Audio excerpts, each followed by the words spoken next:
Bonjour à tous, j'espère que vous allez bien. Dans ce cours, nous allons voir comment faire ce beau tigre. Donc ça c'est de la vidéo de présentation, le cours complet est disponible plus bas dans le site web. Si vous me regardez sur YouTube, allez voir dans la description, vous aurez le lien vers la page pour acheter le cours complet. Alors ce cours-là, je vais vraiment vous aider étape par étape du début à la fin. On va non seulement voir comment faire la texture. Vous voyez là, on voit que c'est plus difficile à voir à la vidéo. On a vraiment du relief, on a beaucoup de texture. Donc nous allons commencer par la texture.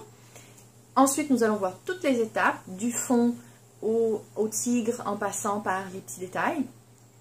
Et à la fin, je vais également vous montrer comment le vernir. Et vous aurez aussi, bien sûr, si vous achetez une toile comme ça, épaisse, galerie, vous pourrez continuer votre toile sur les bords pour avoir une toile au final qui est vraiment parfaite et prête à accrocher, pas besoin de l'encadrer. Donc ça peut faire un beau cadeau aussi. Nous allons aborder et voir plusieurs techniques dans ce cours-là. Quelque chose que nous allons utiliser très régulièrement en peinture acrylique en général, c'est la peinture humide sur humide. C'est quoi la peinture humide sur humide? Bien, comme ça, le nom l'indique, votre peinture sur votre toile est encore humide, ça n'a pas séché. Et là, vous prenez une autre peinture et vous venez l'utiliser. Cette technique-là va vous permettre de faire des dégradés de couleurs, de faire même des fois des mélanges de couleurs et va vous permettre de faire des fondus. Quand vous avez deux couleurs, par exemple, je vais vous montrer ici, vous avez ce orange foncé ici, mais là c'est pas ici ce orange foncé puis là un orange plus clair. Eh bien, on va voir comment faire pour passer de l'un à l'autre en ayant un dégradé, un fondu qui est très joli. Donc ça, on utilise la technique humide sur humide. Nous allons également voir la technique du glacis, qui elle, en fait, c'est l'inverse, c'est du humide sur sec. Donc quand vous voulez faire des ombres, c'est quelque chose qui est très utilisé. Votre peinture est sèche et là, vous utilisez la technique du glacis par-dessus, qui est d'utiliser une peinture avec transparence. On va aussi, je vais aussi parler du ce que j'appelle le semi-réalisme. C'est-à-dire, on ne va pas faire toutes les poils du tigre pour suggérer son pelage, on va simplement utiliser certaines techniques pour que l'œil de l'observateur ait l'impression qu'il y a des poils partout. Le cerveau de l'observateur va conclure que c'est un tigre avec des poils partout, mais en fait on ne fait pas les poils partout. Ce n'est pas du réalisme, ce n'est pas de l'hyper-réalisme, c'est du semi-réalisme. On suggère le réalisme. Donc ça, on va le voir ensemble aussi. Pour cette vidéo, je vais également vous donner un extrait gratuit pour faire les yeux, pour apprendre à faire les yeux. Donc le tigre a des yeux sur cette toile-là, en tout cas, qui ne sont pas trop compliqués. Donc ça va être un premier contact avec comment faire les yeux. Ceux qui me suivent depuis longtemps savent que j'adore travailler beaucoup sur les yeux et les reflets dans les yeux. Donc ça, c'est quelque chose que vous allez voir dans le cours, mais je vous en donne un extrait gratuit ici également. Si vous faites cette toile d'après mon cours, je serais ravie que vous m'envoyiez une photo de votre résultat avec un petit commentaire. C'est toujours un plaisir de voir ce que ça donne. Et voilà, si vous avez des suggestions ou des demandes pour les prochains cours, vu que celui-ci est le premier, je serai très ouverte et je serai très heureuse de vous lire. Vous pouvez mettre ces suggestions soit si vous me regardez dans YouTube, dans les commentaires YouTube, soit si vous m'écoutez sur mon site web, eh bien envoyez-moi un email ou rejoignez-moi sur ma page Facebook Lily-Flore Artiste Peintre. Et puis ben voilà, j'espère que ça va vous aider. En fait, je suis persuadée que ça va vous aider. Moi-même, à chaque fois que je fais une peinture, j'apprends un peu plus sur ma pratique artistique. Donc vous, c'est sûr que vous allez apprendre beaucoup de ce cours. Et je vous dis au prochain cours. Bye bye!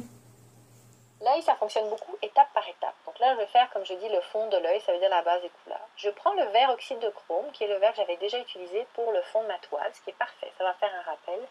Et je prends mon jaune de cadmium foncé. Vous voyez mon petit pinceau évite dans un premier temps de toucher le vert quand je le passe avec du jaune. Parce que je veux que mon jaune soit le plus pur possible autour. Par contre, une fois que j'ai fait le tour, au contraire, je veux que les deux couleurs se mélangent légèrement. Donc là, je vais passer, je suis encore humide sur humide avec mon petit pinceau. Et en faisant ça, je vais créer une limite, vous voyez, qui est moins nette, qui est juste parfaite pour l'œil. Mais il faut le faire par étapes. D'abord, je mets le vert, ensuite je mets le jaune sans que ça se touche, et ensuite je viens travailler la limite entre le vert et le jaune. Une petite pointe de noir pour la pupille.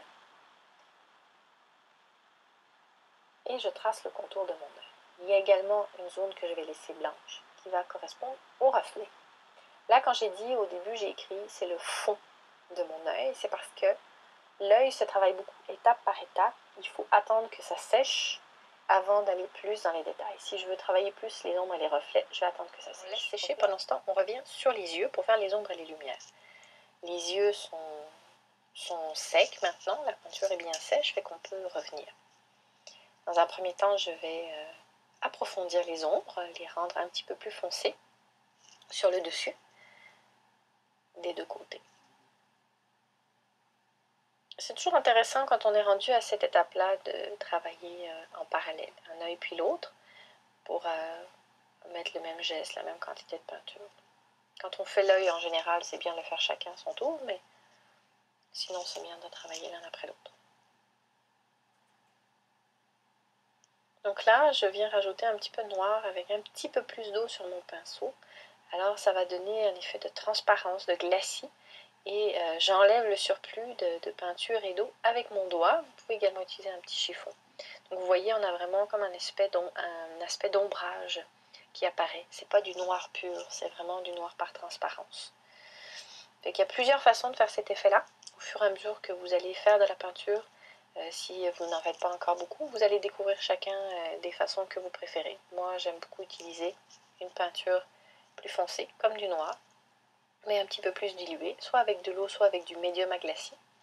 Et ensuite venir réajuster, soit avec un chiffon, soit avec mon doigt. Ça va vraiment dépendre des surfaces, des sujets et aussi des jours, tout simplement.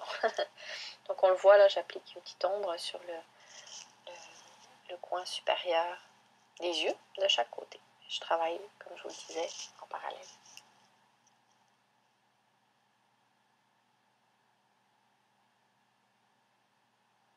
Là, mon pinceau est humide, mais sans couleur. Je fais des ajustements, tout simplement. Si jamais je trouve que mon ombre avance un petit peu trop, je la réduis. Donc là, ça y est, je place la lumière qui va tout simplement être des points blancs à l'endroit où j'ai laissé le blanc. La lumière dans les yeux peut être faite de façon très complexe, surtout quand on a des grands yeux, un gros espace. Là, mon espace est quand même assez restreint et j'aimais la simplicité de ce reflet-là. Donc ça suffit d'en mettre juste à certains endroits pour ce tigre-là.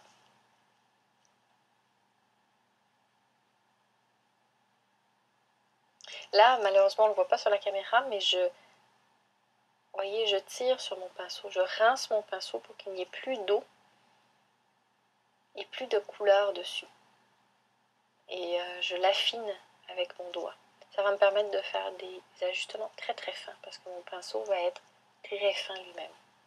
Je rajoute un petit peu de noir. Vous aviez vu, il y avait du blanc qui avait un petit peu bavé dans la pupille. Donc je rajoute un petit peu de noir.